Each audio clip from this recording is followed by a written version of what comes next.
하루 한 장 시작하도록 하겠습니다. 기도하겠습니다. 살아계신 하나님 아버지 은혜 감사드립니다. 이 특별 계시의 말씀을 또 출애굽기의 말씀을 주셔서 하나님을 더욱더 알아가는 은혜 있게 하여 주시니 감사드립니다. 하나님 이 말씀을 통하여서 우리의 영혼이 더욱더 건강하고 부유하게 되어질 줄 믿습니다. 하나님 말씀을 통하여서 더욱더 그 하나님과 친밀함을 누리게 하시고 날마다 더욱더 감사와 하나님을 향한 경배가 찬양이 넘쳐나기를 원하오니 인도하여 주옵소서. 예수님의 이름으로 기도드리옵나이다. 아멘. 오늘은 출애굽기 4장의 말씀을 보도록 하겠습니다. 1절부터 9절의 말씀입니다. 모세가 대답하여 이르되 그러나 그들이 나를 믿지 아니하면 내 말을 듣지 아니하고 이르기를 여호와께서 내게 나타나지 아니하셨다 하리다. 여호와께서 그에게 이르시되 내 손에 있는 것이 무엇이냐. 그가 이르되 지팡이입니다. 여호와께서 이르시되 그것을 땅에 던지라 하시매 곧 땅에 던지니 그것이 뱀이 된지라. 모세가 뱀 앞에서 피하매 여호와께서 모세에게 이르시되 내 손을 내밀어 그 꼬리를 잡으라. 그가 손을 내밀어 그것을 잡으니 그의 손에서 지팡이가 된지라. 이는 그들에게 그들의 조상의 하나님 곧 아브라함의 하나님 이삭의 하나님 야곱의 하나님 여호와가 내게 나타난 줄을 믿게 하려 함이라 하시고 여호와께서 또 그에게 이르시되 내 손을 품에 넣어라 하시매 그가 손을 품에 넣었다가 내어보니 그의 손에 나병이 생겨 눈같이 된지라. 이르시되 내 손을 다시 품에 넣어라 하시매 그가 다시 손에 품을 넣었다가 내어보니 그의 손이 본래의 살로 되돌아왔더라. 여호와께서 이르시되 만일 그들이 너를 믿지 아니하며 그 처음 표적의 표징을 받지 아니하여도 나중에 표적의 표징을 믿으리라. 그들이 이 두 이적을 믿지 아니하면 내 말을 듣지 아니하거든 너는 나의 강물을 조금 떠다가 땅에 부으라. 내가 떠나온 나의 강물이 땅에서 피가 되리라. 아멘. 모세의 반응을 보면요, 아직 반신반의합니다. 여전히 자신에 대한 부분이 걸리고 있기 때문입니다. 아무리 봐도 애굽 왕이나 또 이스라엘 사람들이 먼저 자신을 믿을 것 같지 않기 때문입니다. 자기를 믿지 않는 것은 곧 하나님을 믿지 않는 것으로 이어지기 때문에 일리 있는 질문이라고 할 수 있겠습니다. 우리가 생각할 때 모세 반응은 아주 현실적인 반응, 이상적인 반응이라고도 할 수 있습니다. 이 하나님의 부르심과 명령 앞에서 뭐 하기 싫다 이런 것이 아니고, 과연 나로 괜찮을까요? 나 같은 사람이 하나님의 대리자라고요? 내가요? 이런 싶은 마음이기 때문입니다. 사실 저 역시도 그렇고 많은 경우 이 부분에서 자유롭지 못한 것을 볼 수 있습니다. 부르심을 받은 믿는 모든 자가 사실 또 보내심을 받은 자, 이 전도의 명령을 받은 자들입니다. 그런 점에서 하나님 너무 좋으신 분이잖아요. 근데 이를 전하는 통로의 입장에서 이 좋은 하나님을 내가 잘 전할 수 있을까? 사람들이 내 말을 믿어줄까? 아니면 나 때문에 하나님께 오히려 누를 끼치는 것이 아닐까? 그런 생각들이 들기도 한다는 것입니다. 꼭 뭐 사역자이든 사역자가 아니더라도 전도를 앞두고 이런 생각들이 들기 마련입니다. 사역자이든지 뭐 전도에 있어서든지 이 장애와 걸림돌이 되어지는 생각입니다. 여기서 짚고 넘어가야 할 것이 있습니다. 과연 이것이 겸손이냐라는 것입니다. 이 겸손이 미덕이라는 가치관이 있는 가운데 얼핏 보기에는요, 자신을 낮추는 것을 보면 겸손 같습니다. 사역 중에 예를 들어서 사역 중에 직책을 세우려고 하면요, 대개 사람들은 어떤 반응을 보이냐. 나는 그럴 자격이 없습니다. 목사님 나 못합니다. 다른 사람 시키세요 하며 거절합니다. 과연 여러분 이게 겸손일까요? 자기 비하일까요? 우리는 이것을 분별해야 합니다. 겸손과 자기 비하는요, 드러나 보이기에는 비슷해 보일지 모르지만 다릅니다. 자기 비하는 겸손과 비슷해 보이지만 오히려 교만과 친구입니다. 교만은요, 자기의 위치보다 위를 탐하는 것이죠. 그런데 자기 비하는 뭡니까? 자기 위치보다 자꾸 더 내려가는 것입니다. 방향만 다르지 서로가 이 자기의 본 자리를 벗어나려고 하는 성격은 똑같다는 것입니다. 교만은 우월의식으로, 자기 비하는 비교의식과 절망을 가지고 있습니다. 자신을 낮춘다고 무조건 겸손한 것이 아니라는 것입니다. 우리 그런 얘기하죠. 저 사람 처음에 겸손했는데 하는 사람들도 보면은 사실은 알고 보면 처음부터 그 내면이 건강하지 않았던 경우가 많다는 것입니다. 그럼 겸손이 뭐냐?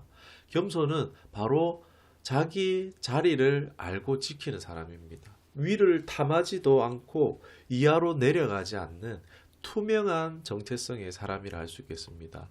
그 예가 누구냐? 신약에서 주님이 오실 길을 예비한 바로 세례 요한 같은 사람이 성경적으로 참으로 겸손한 사람이라고 할 수 있습니다. 세례 요한은 자신의 범주를 벗어나지 않았던 사람입니다. 자신의 이 배역을 정확하게 아는 사람이었습니다. 사명에 최선을 다하지만 또 그 가운데 혹 자신을 따른 사람도 있었을 거 아니에요. 추종할 때 정확하게 이 예수님께로 공로와 시선을 돌릴 줄 아는 사람이었습니다. 진짜 겸손한 사람은요, 막 낮추는 사람이 아닙니다. 진짜 겸손한 사람의 먼저 전제 조건은 내 정체성이 뭔지, 내 사명이 뭔지 아는 사람입니다. 그리고 그 자리를, 그 포지션을 벗어나지 않는 사람이 참으로 겸손한 사람이라고 할 수 있겠습니다. 이런 성경적인 관점에서 겸손한 사람이 얼마나 있을까요? 실상 목회자들 같은 경우에도 어느 정도 위치에 올라갔을 때 변질되거나 자기 영역 밖으로 넘어가는 월권 행위를 하는 일로 막 세상 시끄럽게 하는 일들이 많이 일어나기도 합니다. 왜 그렇습니까? 겸손해 보였던 거지 건강하지는 않았던 거죠. 그렇기에 모세의 이 뜨뜻미지근한 반응은요, 겸손해서라기보다도 자기 비하에 맞다라고, 자기 비하라고 볼 수밖에 없습니다. 이런 모세를 그런데 사실 알고 선택하신 분이 하나님이십니다. 모세가 어떤 상태인지 모세보다 하나님이 더 잘 아시죠. 그렇기에 하나님은 이러한 반응에 꾸짖지 않으시고 세 가지 이적을 통해서 확신을 주십니다. 하나님의 뜻을 행하는 것은 사실 내가 가지고 있는 자원으로 하는 것이 아닙니다. 하나님의 자원으로 하는 것입니다. 내 방법이 아니라 하나님의 방법으로 하는 것입니다. 그래서 하나님은 모세에게 이 세 가지 이적을 통해서 방법과 자원까지 다 주시는 거예요. 이렇듯 하나님의 뜻은 하나님의 방법과 하나님의 자원으로 이 세 가지를 통해서 하는 것입니다. 마태복음 11장 29절 30절 보면은 나의 멍에를 메고 내게 배우라 그리하면 너희 마음이 쉼을 얻으니 이는 내 멍에는 쉽고 내 짐은 가벼움이라 하시니라. 그러니까 하나님의 부르심의 길이 그냥 세상적인 관점에서는 힘들고 어려워 보이지만요, 어려운 건요, 사실 하나님과 동행하지 않아서 어려운 것이지 하나님과 동행하면 수월한 것입니다. 예, 모세의 모습을 보면서 생각하는 것이, 저 역시 또 이 신학교 편입학 직전에 이 신학을 부르심을 포기하려고 했었습니다. 예, 자기 비하에 빠져서 자기 비하에 빠졌을 때인데 이미 몇 번 간증을 했었습니다. 그냥 간략하게만 얘기할게요.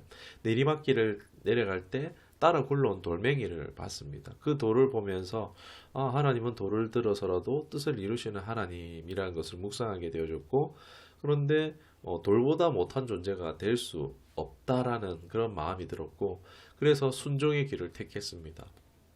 어떻게 방법이나 자원 이런 거 전혀 없었지만 어떻게 할지는 내가 생각할 문제가 아니었고 내가 해야 될 건 순종밖에 없었습니다.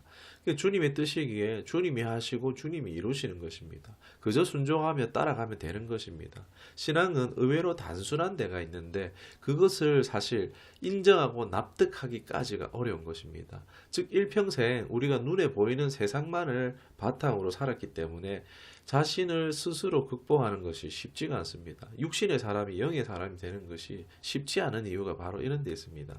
마치 아무리 땅에서 잘 달리는 사람이라도 물에 대한 경험이 없으면은 물이 두려운 것처럼 말입니다.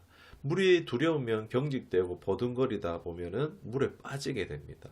그런데 누가 빨리 수영을 배웁니까? 누가 물에 뜹니까? 타고나는 사람들도 있겠지만은 빨리 물과 친해지는 사람이 수영을 잘하게 됩니다. 신앙도 마찬가지입니다.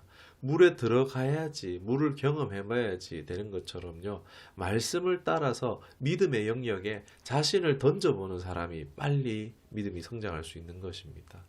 보면은 모세가 지팡이를 던졌잖아요. 그런데 이 지팡이가 뱀이 됐잖아요. 뱀은 머리를 잡아야지 삽니다. 그런데 꼬리를 잡으면은 꼬리 잡는 건 자살행위나 마찬가지입니다. 그러나 하나님 말씀대로 해보는 겁니다. 그렇게 꼬리 잡아보는 겁니다. 하나님 명령대로 해보는 것입니다, 여러분. 마태복음 25장 21절에 작은 일에 충성된 자에게는 차차 큰 일도 맡기신다라고 하는 것입니다.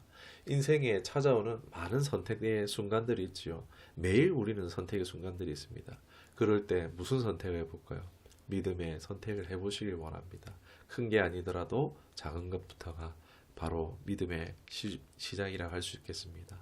우리 10절에서 17절까지 말씀 보겠습니다. 모세가 여호와께 아뢰되 오 주여 나는 본래 말을 잘하지 못하는 자니이다. 주께서 주의 종에게 명령하신 후에도 역시 그러하니 나는 입이 뻣뻣하고 혀가 둔한 자이니이다. 여호와께서 그에게 이르시되 누가 사람의 입을 지었느냐 누가 말 못하는 자나 못 듣는 자나 눈 밝은 자나 맹인이 되게 하였느냐 나 여호와가 아니냐. 이제 가라 내가 내 입에 함께 있어야 할 말을 가르치리라. 모세가 이르되 오 주여 보낼 만한 자를 보내소서. 여호와께서 모세를 향하여 노하여 이르시되 레위 사람 내 형 아론이 있지 아니하냐. 그가 말 잘하는 것을 내가 아노라. 그가 너를 만나러 오나니 그가 너를 볼 때에 그의 마음에 기쁨이 있을 것이라. 너는 그에게 말하고 그의 입에 할 말을 주라. 내가 내 입과 그의 입에 함께 있어서 너희들이 행할 일을 가르치리라. 그가 너를 대신하여 백성에게 말할 것이니 그는 내 입을 대신할 것이요 너는 그에게 하나님같이 되리라. 너는 이 지팡이를 손에 잡고 이것으로 이적을 행할지니라. 아멘. 또 다시 모세가 자신이 말하는 것 때문에 못하겠다라고 합니다. 여러분 당연히 말 잘하면 좋습니다. 저도 말 좀 잘했으면 좋겠어요. 말 잘하면 좋죠. 맞는 말입니다. 그러나 이 부분에서 하나님께서 왠지 언짢은 듯한 모습을 발견할 수 있습니다. 모세가 뭐 말이 어눌했다라는 설도 있는데 이 설이 아닌 것 같은 게 뭐냐면 뒤에 보면 말 잘합니다. 뭐 장인 이드로와의 대화라든지 이스라엘이 범죄했을 때 하나님 앞에서 막 하는 말이라든지 보면 말 참 잘합니다. 여기서 아마 모세가 변명 또는 자신의 말에 뭔가 이 거짓에 숨겨진 여지가 있었기 때문이라고 볼 수 있습니다. 그렇게 친절하시던 하나님이 약간 지금 갑자기 짜증이 나신 듯한 어조로 바뀌신 것은 지금 하나님 공의의 하나님이시기 때문에 뭔가 모세에게서 거짓되고 부패한 것에 반응하셨다라고 볼 수밖에 없습니다. 이 창조주 하나님 앞에 변명의 여지가 있을 수가 없는 것입니다. 14절에 모세의 본심이 나오죠. 하나님 보낼 자를 보내세요라고 합니다.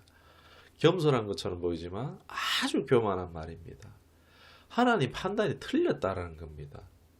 성경에 모세가 우리 대단한 믿음의 사람으로 나오지만 사실 모세가 이렇게 얼마나 형편없는지 여전히 교만한지를 알 수 있는 대목입니다. 모세는요 무한한 가능성이 있었지만요 이런 교만이 사라지기까지는 제대로 사역에 쓸 수가 없는 것입니다. 그래서 40년의 광야 세월이 있었던 겁니다. 그럼에도 다 벗겨지지 않는 게 여러분 교만입니다. 하물며 모세가 이런데 우리는 얼마나 더 교만하겠습니까? 하나님께서 결국 노하시죠. 그럼에도 모세의 청을 들어 아론을 대언자로 세워주십니다. 예, 하나님은 이런 인생들의 감수하시고 감내하십니다. 구원하기 위해서 하나님이 대가를 치르시는 것입니다. 18절에서 26절까지의 말씀을 보도록 하겠습니다. 모세가 그의 장인 이드로에게 돌아가서 그에게 이르되 내가 애굽에 있는 내 형제들에게로 돌아가서 그들이 아직 살아있는지 알아보려 하오니 나로 가게 하소서. 이드로가 모세에게 평안히 가라 하니라.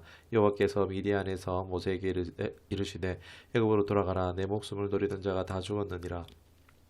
모세가 그의 아내와 아들들을 낙에 태우고 애굽으로 돌아가는데 모세가 하나님의 지팡이를 손에 잡았더라. 여호와께서 모세에게 이르시되 내가 애굽으로 돌아갔거든 내가 내 손에 준 이적을 바로 앞에서 다 행하라. 그러나 내가 그 마음을 완악하게 한즉 그가 백성을 보내주지 아니하리니 너는 바로에게 이르기를 여호와의 말씀에 이스라엘은 내 장자라. 내가 내게 이르기를 내 아들을 보내어 주어 나를 섬기게 하라 하여도 내가 보내주기를 거절하니 내가 내 아들 내 장자를 죽이리라 하셨다 하라 하시니라. 모세가 길을 가다가 숙소에 있을 때 여호와께서 그를 만나사 그를 죽이려 하신지라. 십보라가 돌칼을 가져다가 그의 아들의 포피를 베어 그의 발에 갖다 대며 이르되 당신은 참으로 내게 피난편이로다 하니 여호와께서 그를 놓아 주시니라. 그때 십보라가 피난편이라 함은 할례 때문이었더라. 아멘. 하나님의 명령을 받은 모세는 이제 이를 실행하고자 먼저 장인 이드로를 방문합니다. 쉽지 않은 결정이죠. 딸과 자식들을 보내는 게 쉽지 않죠. 이드로는 그럼에도 이에 평안을 빌며 보내줍니다. 가는 길에 하나님은 또 모세에게 이스라엘의 하나님의 장자다라는 내용을 전하게 하십니다. 엄청난 선언이죠. 또 이적을 보여도 뭐 거절할 것이다 라는 말씀도 하십니다. 아무래도 지금 두려워하는 모세에게 용기와 사명을 붙돋게 하시고자 노정에서 만나 주신 것으로 볼 수 있습니다. 그런데 여기서 성경에 난제가 등장합니다. 구원자로 모세를 세워 가시다가 난데없이 갑자기 모세를 죽이려고 하신다. 참 이해하기 힘든 장면이 아닐 수 없습니다. 알 수는 없습니다. 이 정황을 정확하게 다루고 있지 않기 때문에 힌트는 조금 있지만 이런 일의 문제는요. 사실 하나님께가 아닌 사람에게 찾는 편이 빠릅니다. 왜? 이유 없는 것은 없기 때문입니다.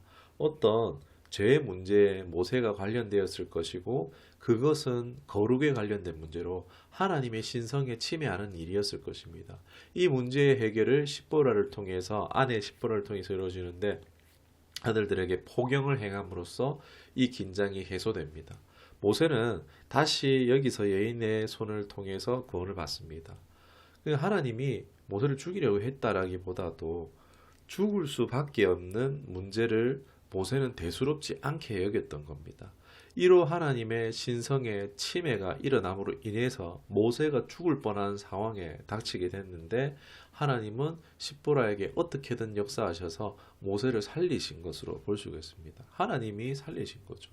남을 깨끗하게 하려는 자의 손이 더러우면 안 된다라는 말이 있는 것처럼 앞선 자들은 모범이 돼야 하는 것입니다.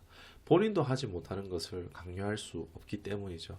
가장 좋은 가르침은요. 앞서가며 등을 보고 따라오게 하는 것입니다.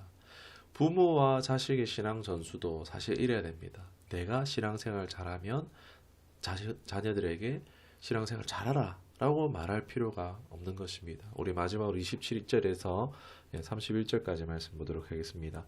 여호와께서 아론에게 이르시되 광야에 가서 모세를 맞으라 하시매 그가 가서 하나님의 산에서 모세를 만나 그에게 입맞추니 모세가 여호와께서 자기에게 분부하여 보내신 모든 말씀과 여호와께서 자기에게 명령하신 모든 이적을 아론에게 알리니라. 모세와 아론이 가서 이스라엘 자손의 모든 장로를 모으고 아론이 여호와께서 모세에게 이르신 모든 말씀을 전하고 그 백성 앞에서 이적을 행하니 백성이 믿으며 여호와께서 이스라엘 자손을 찾으시고 그들의 고난을 살피셨다 함을 듣고 머리 숙여 경배하였더라. 아멘. 이제 모세의 형 아론이 등장합니다. 하나님께서 아론에게 지시하셨고 또 모세를 영접하게 하세요. 참 섬세하게 역사하시는 것을 볼 수가 있습니다. 이것으로 또 영적 권위를 명확하게 정해주시는 것이기도 합니다. 그리고 이제 첫 단추인 장로들을 만나게 되고 말씀대로 이들이 잘 받아들이고 하나님 앞에 경배하는 것을 볼 수가 있습니다.